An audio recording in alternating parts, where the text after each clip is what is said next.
Salut Vanessa. Salut Bruno et salut les amigos. On est ravis de vous accueillir dans ce tout premier courrier des auditeurs consacré à notre série sur l'optimalisme.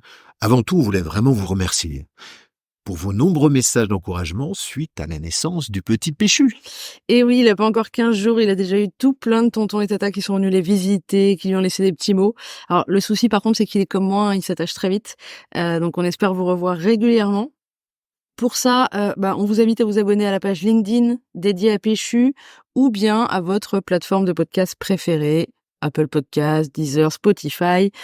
N'hésitez pas également à nous envoyer vos expériences, vos remarques, vos questions directement en commentaire sur les réseaux ou par mail à péchupodcast@gmail.com.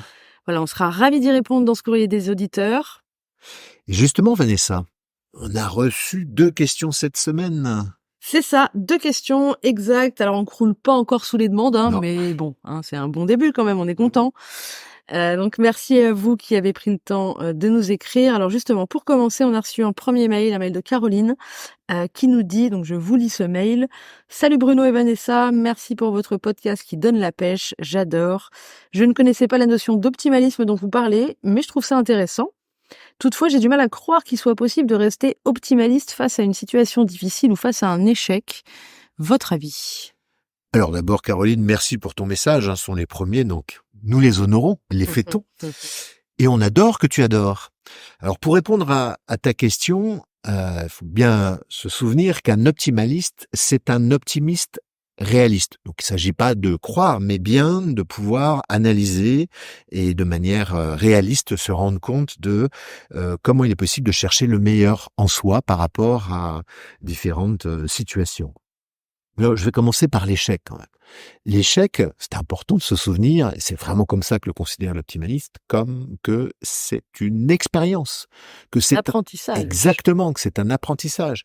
Un bébé qui tombe une première fois quand il essaye de marcher, heureusement qu'il se relève, parce que s'il continuait à fonctionner à 4 pattes, on serait tous à 4 pattes. Ce serait pas très confortable.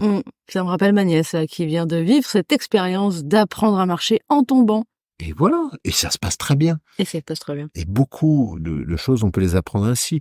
Edison répondait à un journaliste qui venait le titiller en disant, au moment où il publiait le fait d'avoir eu pas mal d'échecs avant de réussir à inventer la pile électrique, il disait, mais comment vous pouvez supporter d'avoir à peu près 1000 fois échoué? Il disait, mais j'ai pas échoué 1000 fois. J'ai appris 1000 façons de ne pas faire. C'est un autre regard sur la situation. Et l'optimaliste, c'est vraiment effectivement quelqu'un qui a la capacité de changer son regard par rapport aux échecs, mais aussi par rapport à des situations difficiles. Alors, je peux pas complètement répondre de manière générale sur les situations difficiles parce qu'il faut les envisager distinctement et pouvoir se dire, par rapport à cette situation, quel est quand même le bon côté que je peux imaginer et qu'est-ce qui n'a pas fonctionné. Je pense à un jeune que je mentorais et qui au début me décrivait ses expériences professionnelles, mais vraiment comme quelque chose de terrible. Et je l'ai invité à voir malgré tout ce qu'il avait pu acquérir de ces expériences-là et ce qu'il pourrait vouloir conserver pour d'autres expériences.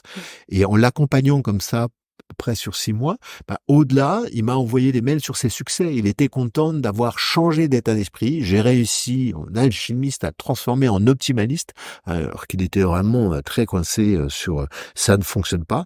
Et au contraire, il était ravi de pouvoir partager le succès. Autre principe d'un optimaliste. Effectivement, tu nous en avais parlé lors du dernier podcast.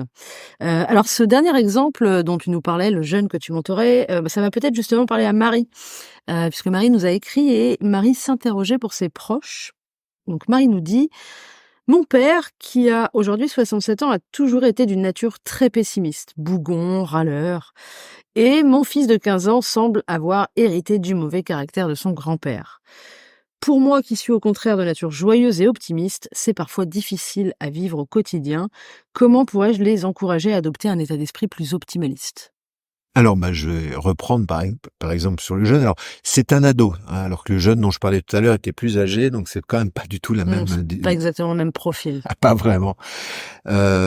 Les ados notamment, ils sont souvent en effet de réactance, c'est-à-dire que ils vont être en rébellion vis-à-vis des adultes qui leur disent de faire quelque chose qui ne leur paraît pas légitime.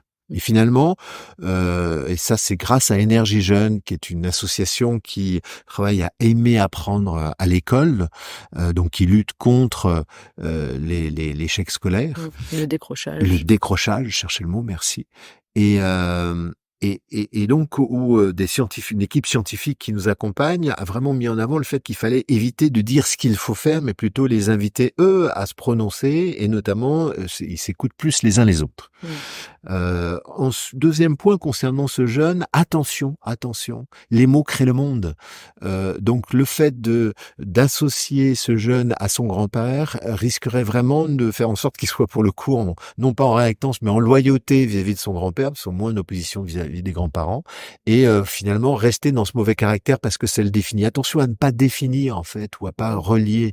Les jeunes, ils peuvent se construire et finalement moi je me rends compte avec mes enfants qui ont de 25 à 30 ans, donc maintenant qui sont des adultes, ils ont dit combien ils ont plus appris, se sont plus éduqués en s'inspirant de ce que leur mère et moi on leur a apporté que des injonctions. Et donc ce qui fonctionne, c'est plutôt d'être inspirant. Donc Marie, rester optimiste, ça prendra un peu de temps pour il en témoigne, mais je pense que ça fonctionnera. Et rien ne sert de dire décidément t'es vraiment comme ton grand-père. Ah, surtout pas. Alors pas de son grand-père, t'as raison.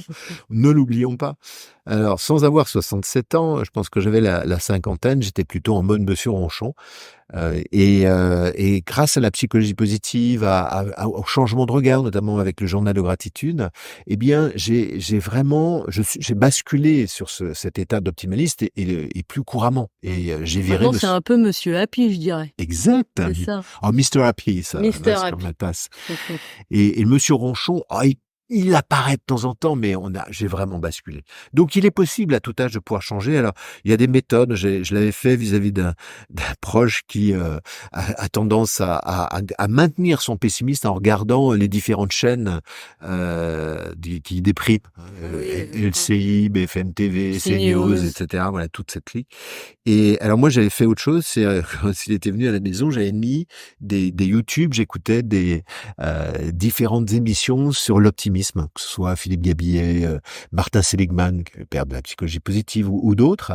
Et puis en le laissant bougonner, réagir et critiquer. Et là, je pratique l'aïkido verbal, c'est-à-dire qu'au lieu d'essayer de le convaincre, je vais au contraire l'inviter à me prouver que son pessimisme est effectivement de rigueur et fonctionne bien. Et c'est beaucoup plus difficile. Et donc il a dû se rendre à l'évidence qu'on pouvait pas tout voir en noir et qu'il y avait des choses quand même un peu plus joyeuses à condition de regarder. Donc on peut comme ça doucement amener les personnes, que ce soit pour le jeune ou le plus âgé, pas dire le vieux parce que j'en suis pas si loin. En fait, il faut éviter de vouloir convaincre. Et sert à rien. Plus inspirer, voire questionner les personnes sur leur pessimisme pour les inviter ou par le questionnement aussi à voir d'autres côtés, d'autres éléments. Et ça fonctionne bien mieux. Voilà, Marie. Super, merci Bruno. Aïkido verbal, je note l'expression. T'es ceinture noire, non, toi? Ah oui. Alors là, je pratique, mais tous les jours. Merci Bruno, merci surtout Caroline, merci Marie pour vos questions. On espère y avoir répondu. N'hésitez pas à continuer à nous écrire, on serait ravis de garder le lien. Cette série dédiée à l'optimalisme s'achève donc sur cet épisode du Courrier des auditeurs. La semaine prochaine, on explore avec vous une nouvelle dimension dans notre modèle pêche, l'engagement, à travers une nouvelle série dédiée à l'état de flow. Et qui pourrait répondre à la première question à la question sur les échecs, c'est qu'en fait, de temps en temps, on est en échec parce qu'on a mis la barre trop haute. On va voir que si on sait mettre la barre au bon endroit, avec cet état de flow et cette progression, il est possible de pouvoir progresser sans se retrouver en échec. Exact. Et cette fois, c'est moi qui vous en parlerai. Tout à fait. Oui, chacun son tour. Voilà. En attendant de vous retrouver, on compte sur vous pour parler de péchu autour de vous. Si vous aimez notre podcast, n'hésitez pas à partager sur vos réseaux. Plus on est de fous, plus on rit. Et plus on devient optimaliste. Également. Et meilleur peut-être le monde sera. Exact. Merci Bruno, à très vite. Ciao les amigos. Ciao.